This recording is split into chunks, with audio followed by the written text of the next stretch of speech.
Pendapat Saya itu Pak, Ibu 8 tahun Megawati nggak ada. yang nyebut Pak Gup Kemelinti nggak menghormati Ibu Megawati Pak. Ya menghormati lah. Urusannya kan urusan copras capres toh itu. Iya. Oh capres itu PDI udah jelas. Itu urusannya ketua umum, urusannya Bu Mega. Lah saya tak nyambut gawe ngurusi rep ya toh. Saya tak nyambut gawe ngurusi mie goreng dulu.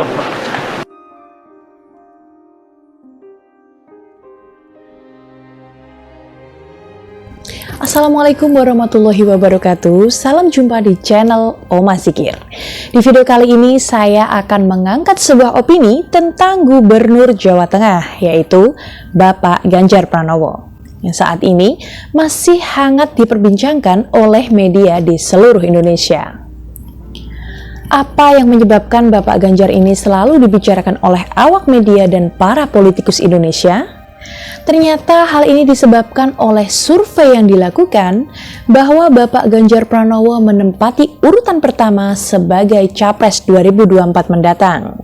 Kemudian disusul oleh Bapak Prabowo Subianto dan berikutnya adalah Bapak Anies Baswedan.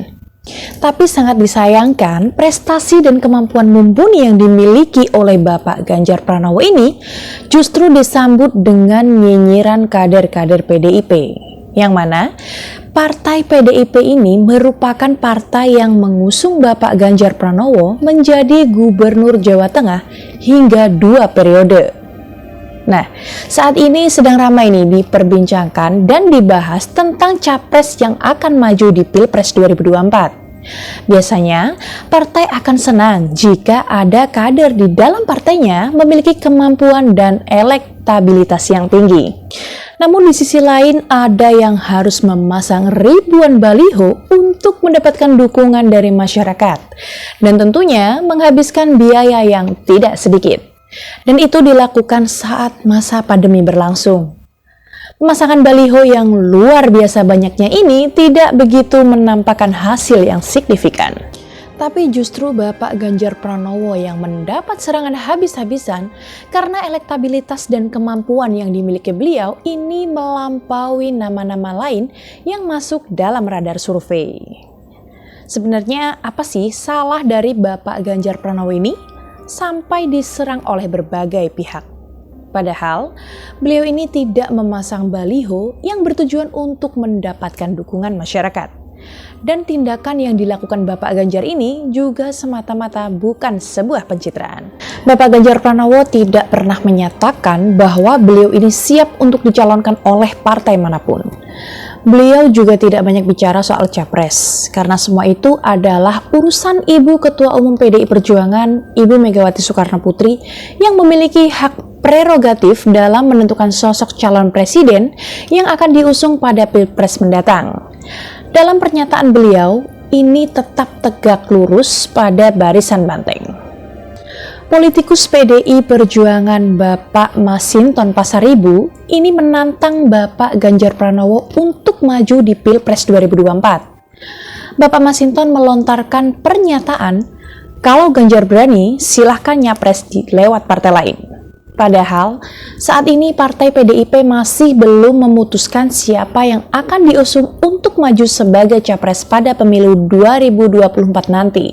Bapak Ganjar adalah orang Jawa, dan orang Jawa memiliki adat dan kebiasaan pantang untuk menepuk dada dan menyombongkan dirinya.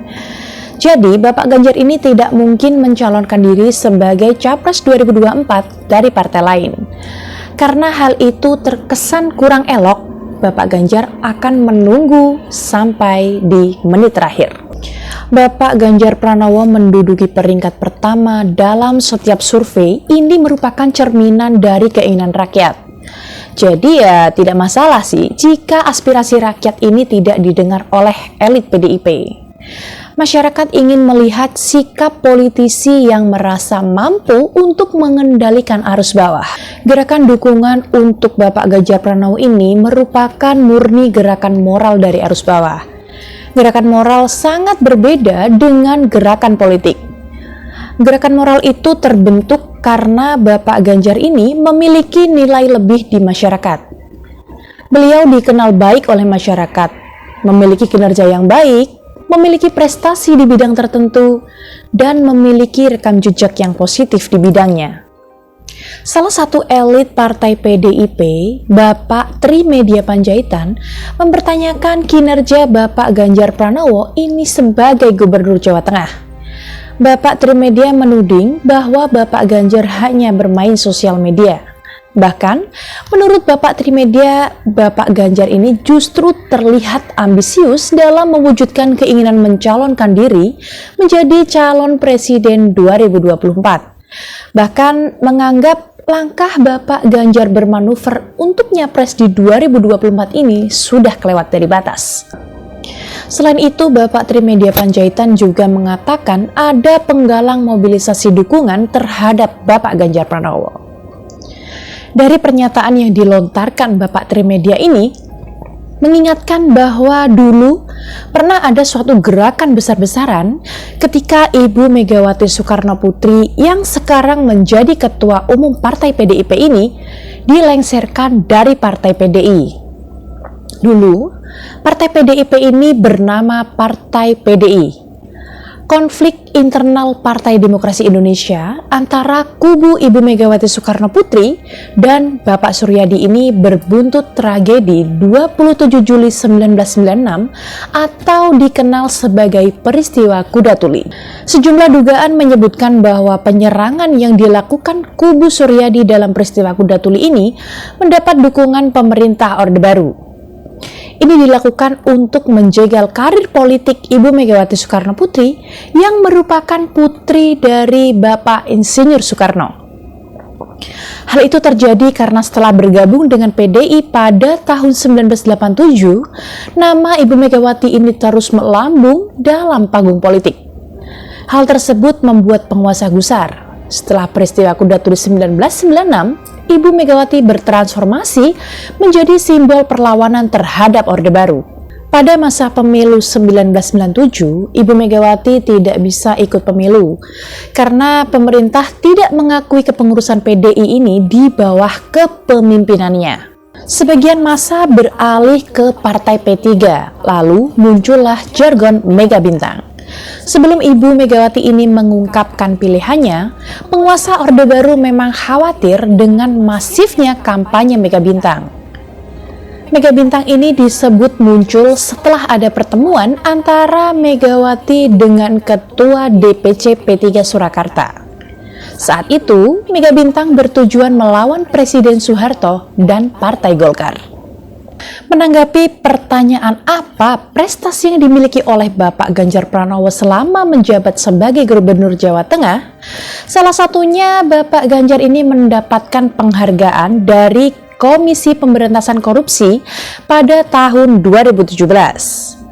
Lembaga KPK menyatakan Provinsi Jawa Tengah sebagai provinsi dengan tingkat kepatuhan laporan harta kekayaan penyelenggaraan negara terbaik di tahun 2017. Dan tentunya yang dapat merasakan hasil kinerja yang lain dari Bapak Ganjar ini adalah warga Jawa Tengah. Dalam percakapan sekelas warung kopi, orang-orang pun bertanya, apakah aspirasi rakyat seperti kami ini sudah tidak dihiraukan lagi? Dan apakah elit-elit Partai PDI Perjuangan tidak khawatir jika masyarakat akan terpancing sehingga gerakan Mega Bintang akan terulang kembali? Tentu saja bukan tentang Ibu Megawati, tapi tentang Bapak Ganjar Pranowo yang sedang terzolimi. Jadi, jika Bapak Ganjar Pranowo terus dizolimi, mungkinkah terjadi gerakan Ganjar Ka'bah? Di mana para Ganjaris berbondong-bondong untuk menyoblos Partai P3? Kita akan ikuti terus perkembangan selanjutnya. Sekian, wassalamualaikum warahmatullahi wabarakatuh.